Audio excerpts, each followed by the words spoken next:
అశ్వ సంవత్సరంలో కైలాస యాత్ర Sri Gayatri Tours and Travels 8977349696. రెండో రోజు అసెంబ్లీ సమావేశాలు కొనసాగుతున్నాయి. అసెంబ్లీ సమావేశాలకు వైసీపీ నేతలు డుమ్మా కొట్టారు. జగన్తో సహా 10 మంది ఎమ్మెల్యేలు హాజరు కాలేదు. వైఎస్ జగన్ అధ్యక్షతన శాసనసభ పక్ష సమావేశం జరుగుతోంది. వైసీపీ ఎమ్మెల్యేలు ఎమ్మెల్సీలకు జగన్ దిశానిర్దేశం చేయనున్నారు. అసెంబ్లీ మండలిలో అనుసరించాల్సినటువంటి వ్యూహంపై చర్చిస్తున్నారు. కూటమి ప్రభుత్వ వైఖరిని ఎడగట్టేందుకు ప్రణాళిక రచిస్తున్నారు. బుధవారం అసెంబ్లీలో జరిగినటువంటి ఘటనపై స్పీకర్ స్పందించారు. గవర్నర్ స్పీచ్ను వైసీపీ అడ్డుకుంది అంటూ కూడా స్పీకర్ చెప్పారు. గవర్నర్ ప్రసంగిస్తూ ఉండగా అడ్డుకోవడం దారుణం అంటూ కూడా ఈ నేపథ్యంలో ఆయన పాత్రుడు చెప్పారు. ఇది సభకు తలవంపులు తీసుకొస్తాయంటూ కూడా కామెంట్ చేశారు. నిన్న సంఘటన గవర్నర్ గారి స్పీచ్ విషయంలో నాకైతే చాలా బాధ అనిపించిందండి. ఇది సభలో మాట్లాడితే ప్రజలకు కూడా వెళ్ళవలసిన అవసరం ఉందని నేను భావించాను. అందుకే చెప్తున్నాను, మీకు చెప్తాను. మన అందరం బాధ్యత గల ప్రజాప్రతినిధులు. ప్రజలు ఎంతో నమ్మకంతో మనకు ఓటేసి ఇక్కడ పంపించారు. వేలాది మంది పోటీ పెడితే కేవలం 175 మందిమే ఇక్కడ కూర్చుని అరుదైన గౌరవం మనకు దక్కింది. మనం ఏ పని చేస్తున్నా, సభలో ఉన్న, సభ వెలుపల ఉన్నా ఈ విషయం గుర్తుంచుకోవాలి.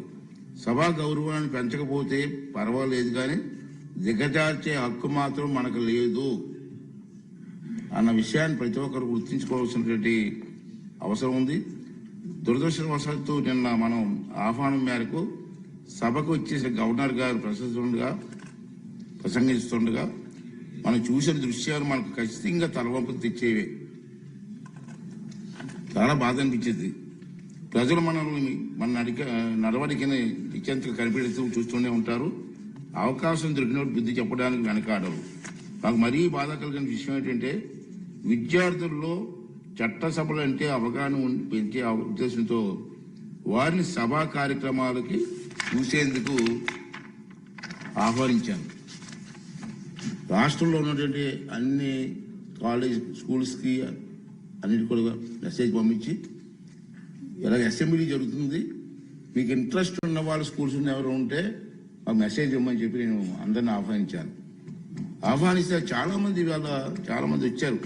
వచ్చి ముందుగానే మెసేజ్లు ఇచ్చి పలానా డేట్ అని రావడానికి సిద్ధపడి, రోజుకి నిన్న చూశారు మీరు, మా అధికారులు చెప్పారు, ఇప్పటికే 200 పైగా విద్యా సంస్థల నుంచి 200 కాలేజీల నుంచి మనకి మెసేజ్ వచ్చింది.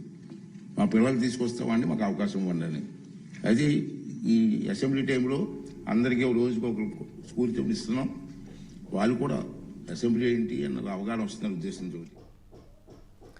ఇక స్పీకర్ కామెంట్స్, అలాగే వైఎస్ఆర్సీపీ శాసనసభ పక్ష సమావేశం కూడా నిర్వహిస్తున్నటువంటి పరిస్థితి, సభలో ఏ విధంగా వ్యవహరించాలనేటువంటి దానికి సంబంధించి ప్రభుత్వం చర్యలు, అలాగే రాజకీయ పరిణామాలకు సంబంధించి కూడా అసెంబ్లీలో లేవనెత్తాలని ఫిక్స్ అయినటువంటి పరిస్థితి. దీనిపై మరిన్ని అప్డేట్స్ మా కరెస్పాండెంట్ కిరణ్ అందిస్తారు. కిరణ్, వైసీపీ నేతలు డుమ్మా కొట్టినటువంటి పరిస్థితి, తర్వాత అయినా వస్తారా? అలాగే వైసీపీ శాసనసభ పక్ష సమావేశం కూడా నిర్వహిస్తున్నటువంటి పరిస్థితి ఉంది. అసెంబ్లీలో ఏ విధంగా వ్యవహరించాలి, ఏ వ్యూహంతో ముందుకు వెళ్లాలనే దానికి సంబంధించి అప్డేట్స్ ఏంటి, ఓవరాల్గా ఎలా చూడాలంటారు? ఇది మురళి, రెండవ రోజు అసెంబ్లీ శాసనసభ సమావేశాలు మొదలయ్యాయి. అయితే శాసనసభ సమావేశాలు మొదలుగానే స్పీకర్ నిన్న జరిగిన సంఘటన పైన ఆయన తీవ్ర ఆవేదన వ్యక్తం చేశారు. అయితే గవర్నర్ ప్రసంగిస్తుండగానే వైఎస్ఆర్సీపీ శాసనసభ్యులు పేపర్లు, ప్లకార్డులు చించి ఏదైతే స్పీకర్ స్థానం పైన వేయడం, ఇది ప్రజాస్వామ్యంలో మంచి పద్ధతి కాదు. గవర్నర్ ధన్యవాదాల తీర్మానంలో గవర్నర్ పైన ఇలా పేపర్లు వేయడం అనేది కరెక్ట్ సంప్రదాయం కాదు. వైఎస్ఆర్సీపీ శాసనసభ్యులు తీవ్ర అవమానకరంగా ప్రవర్తించారంటూ స్పీకర్ అయ్యన్న పాత్రుడు ఆందోళన వ్యక్తం చేశారు. మరో పక్క నేడు జరిగే రెండవ రోజు అసెంబ్లీ సమావేశాలకు వైఎస్ఆర్సీపీ శాసనసభ్యులు ఎవరు హాజరు కాలేదు. జగన్ తో పాటు ఈ మిగిలిన 10 మంది ఎమ్మెల్యేలు కూడా హాజరు కాలేదు. నేడైతే వైఎస్ఆర్సీపీ శాసనపక్ష సమావేశం నిర్వహిస్తుంది. మధ్యాహ్నం నుంచి అటు శాసన మండలి సభ్యులతోనూ, ఇటు అసెంబ్లీ సభ్యులతోనూ, ఎమ్మెల్యేలతోనూ జగన్ భేటీ కానున్నారు. ఏదైతే రాబోయే రోజుల్లో అసెంబ్లీ సమావేశాలను ఎలా ఎదుర్కోవాలి, రాష్ట్రంలో ఉన్న సమస్యలపైన కానీ, టీడీపీ కూటమి ప్రభుత్వం ఇచ్చిన హామీలను నెరవేర్చలేదనే అంశం పైన కూడా జగన్ నేరుగా ఎమ్మెల్యేలకు, ఎమ్మెల్సీలకు దిశానిర్దేశం చేయనున్నారు. రాబోయే రోజుల్లో అసెంబ్లీ సమావేశాలకు ఎమ్మెల్సీలు అయితే హాజరవుతారు. ఎందుకంటే గత మొదటి సెషన్ నుంచి గత మొదటి సెషన్ నుంచి అసెంబ్లీకి శాసన మండలి సభ్యులు హాజరవుతున్నారు కానీ శాసనసభ సభ్యులు హాజరు కాలేదు. అయితే నేడు జరిగే సమావేశంలో జగన్ ఒక నిర్ణయం తీసుకుంటారనే ప్రచారం నడుస్తుంది. రేపటి నుంచి జరగబోయే శాసనసభ కార్యక్రమాల్లో ఏదైతే జగన్ తో పాటు మిగిలిన ఎమ్మెల్యేలు పాల్గొంటారా లేదా అనేది కూడా ఒక సందిగ్ధకరమైన చర్చ నడుస్తుంది.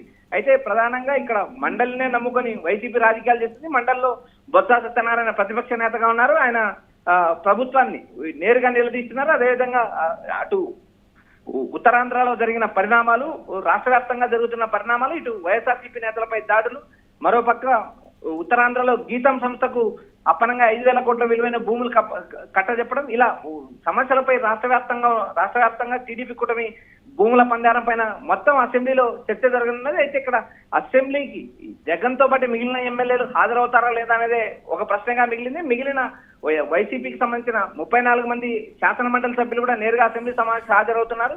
అక్కడ మండలిలో ఇప్పుడు కూడా బొత్స వర్సెస్ నారా లోకేష్ మధ్య మాటల యుద్ధం నడుస్తుంది. అయితే అసెంబ్లీకి ఏమాత్రం హాజరవుతారనేది మనకు అంటే విమర్శలు వస్తున్నటువంటి నేపథ్యంలో కీలక నిర్ణయం తీసుకున్నారు జగన్మోహన్ రెడ్డి అనేటువంటి వెర్షన్ కూడా వినిపిస్తుంది.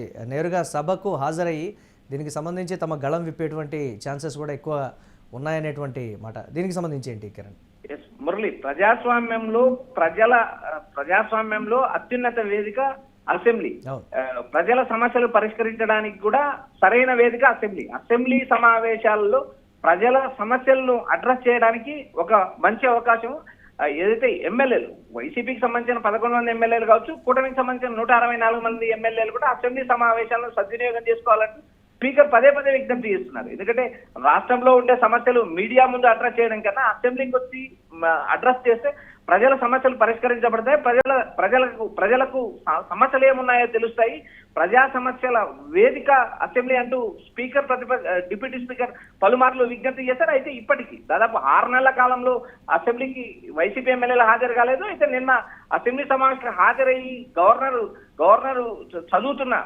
తీర్మానం చదువుతున్న సమయంలో పేపర్లు విసివేయడం, ఫ్లగార్లు వేయడం, శాంతి భద్రతలు కాపాడాలంటూ ధర్నా చేయడం కూడా మంచి పద్ధతి కాదంటే ఇప్పటికే స్పీకర్ హితవు పలుకారు. మరో విధంగా రాష్ట్రంలో ఉన్న సమస్యలను పరిష్కరించే వేదిక అసెంబ్లీ కాబట్టి జగన్మోహన్ రెడ్డి కానీ మిగిలిన అసెంబ్లీ సభ్యులు కానీ నేరుగా అసెంబ్లీలోకి వచ్చి సమస్యలు మాట్లాడొచ్చు, సమయం ఇస్తాం, అడ్రస్ చేస్తామంటూ స్పీకర్ హామీ ఇచ్చినా కూడా మరోపక్క జగన్మోహన్ రెడ్డికి ప్రతిపక్ష హోదా ఇస్తేనే అసెంబ్లీ సమావేశానికి హాజరవుతామంటూ వైఎస్ఆర్సీపీ ఎమ్మెల్యేలు పదే చెప్తున్నారు. అయితే అసెంబ్లీ ప్రతిపక్ష హోదా ఇవ్వడానికి కుదరదంటూ స్పీకర్ ఇప్పటికే ఆ తీర్మానాన్ని తిరస్కరించారు. ఈ ప్రతిపక్ష హోదాపై జగన్ ఇప్పటికే కోర్టు మెట్లెక్కారు. కోర్టులో పిటిషన్ పెండింగ్. రాష్ట్రంలో ఉన్న సమస్యలకు, రాష్ట్రంలో ఉన్న పరిష్కార వేదిక కూడా రెండు అసెంబ్లీలో నడుస్తాయి కాబట్టి అసెంబ్లీకి హాజరు కావాలంటూ పదే అటు సీఎం తో పాటు డిప్యూటీ సీఎం, అటు స్పీకర్ తో పాటు డిప్యూటీ స్పీకర్ పదే వైఎస్ఆర్సీపీ అసెంబ్లీ సభ్యులకు విజ్ఞప్తి చేస్తున్నారు. మరోపక్క అసెంబ్లీలో హాజరు పద్ధతి కూడా మార్చారు. ఏదైతే బయోమెట్రిక్ పద్ధతి తీసుకొచ్చారు, నేరుగా ఏఐ ద్వారా అటెండెన్స్ తీసుకుంటామో ఆ సభ్యులు అసెంబ్లీలో కూర్చుంటే మాత్రమే అటెండెన్స్ వేయడానికి కుదురుతుంది. ఏదైతే అసెంబ్లీ జరుగుతున్న సమయంలో అసెంబ్లీ రిజిస్టర్ తీసుకొచ్చి సంతకాలు వేయడం, ఆ సంతకాలు చెల్లవు అంటూ స్పీకర్ ప్రకటించారు. నేరుగా ఏఐ ద్వారా అటెండెన్స్ తీసుకుంటున్నామంటూ స్పీకర్ ప్రకటించారు. మొత్తం వ్యవహారం చూసినప్పుడు అటు అసెంబ్లీకి హాజరు కానీ వైసీపీ ఎమ్మెల్యేల మీద వేడి వేయడానికి టీడీపీ కూడా ప్రయత్నం చేస్తుందా లేదా అనే అనుమానాలు ఒకవైపు ఉన్నా, మరోపక్క అసెంబ్లీకి హాజరు కానీ ఎమ్మెల్యేలు జీతాలు ఎలా తీసుకుంటారంటూ స్పీకర్ నేరుగా ఇప్పటికే ప్రశ్నించిన నేపథ్యం కూడా మనం చూసాం. Murali, right, thanks for updates Kiran. ఇక రెండవ రోజు అసెంబ్లీ సమావేశాల నేపథ్యంలో వైసీపీ నేతలు డుమ్మా కొట్టారు. జగన్తో సహా 10 మంది ఎమ్మెల్యేలు హాజరు కాలేదు. వైఎస్ జగన్ అధ్యక్షతన శాసనసభ పక్ష సమావేశం జరుగుతోంది. వైసీపీ ఎమ్మెల్యేలు, ఎమ్మెల్సీలకు జగన్ దిశానిర్దేశం చేయనున్నారు. అసెంబ్లీ మండలిలో అనుసరించాల్సినటువంటి వ్యూహంపై ప్రధానంగా చర్చ జరుగుతోంది. ఇక కూటమి ప్రభుత్వ వైఖరిని ఎండగట్టేందుకు ప్రణాళిక రచిస్తున్నారు. బుధవారం అసెంబ్లీలో జరిగినటువంటి ఘటనపై స్పందించారు స్పీకర్. గవర్నర్ స్పీచ్ను వైసీపీ అడ్డుకుంది అంటూ కూడా కామెంట్ చేశారు. గవర్నర్ ప్రసంగిస్తూ ఉండగా అడ్డుకోవడం దారుణం అంటూ చెప్పారు. ఇది సభకు తలవంపులు తీసుకొస్తాయంటూ కూడా అన్నారు.